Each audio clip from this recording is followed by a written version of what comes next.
Okay, hi everybody. Here's a quick guitar tip today on the dominant seventh chord.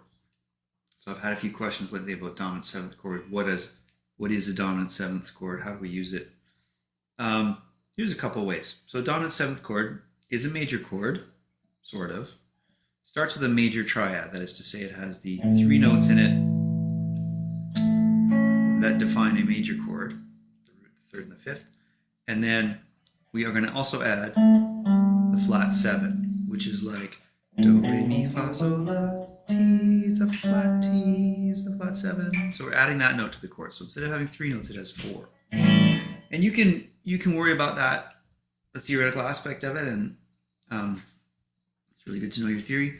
Or, because we want to do a short tip here, I'm just going to basically give you some voicings for the chords, some grips. So there's a major bar chord in A. Take the pinky off. You have an A7, or my old college professor used to call it a vanilla 7. He did not like vanilla 7s. Then you're going to take your pinky. You can also put it here on the 8th fret on the B string. In this case, that's the flat 7 of the chord. Adds some more color to it. Right. Another thing you can do with dominant 7th chords is we can play other versions. So, for example, this would be an A9. Note that the root is here, and we're not playing the root. So when you use this particular voicing, you need to be aware of where your root is and where the chord sits in relation to that root. So that'd be an A9. Here's B. That would be a B9. Right? That's a useful chord. You hear it a lot in blues music, where you get the that kind of thing happening. It's a great chord. But a lot of the time we take dominant 7th chords and we break them down into little chunks. So you're not playing the whole chord. It's not so, too much information. So one of the ways you can do that is to, just with the middle two strings is one option. I have the flat 7 of the chord and the 3rd of the chord.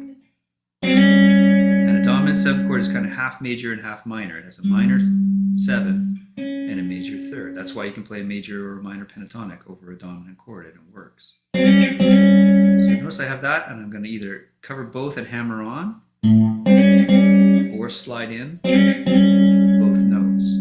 Often followed up with flat across the middle two strings. You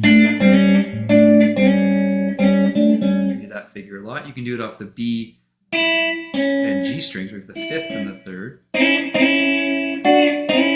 Also works. So you can add those to your playing. So instead of just playing like, you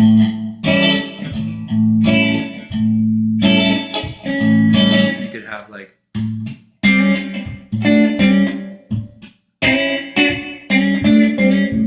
I don't like that phrase very much, but that's the idea.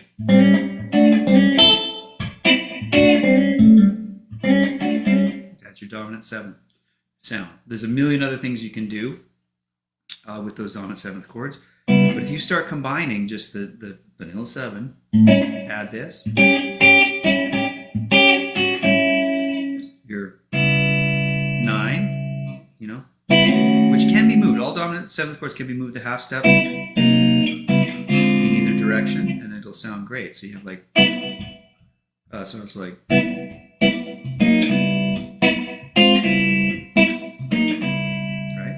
And you can add some little figures using that little dominant 7th hammer on. You can always pop those top two strings for a little accent too, and you get,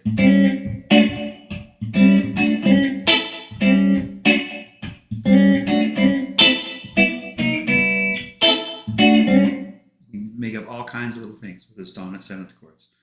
So it's a huge topic, and I don't want to make extra super long videos here, but the idea of the dominant 7th chord being expanded into some more colorful type voicings, or broken down into some fragments that are a little more, you can combine them together to make some interesting phrases.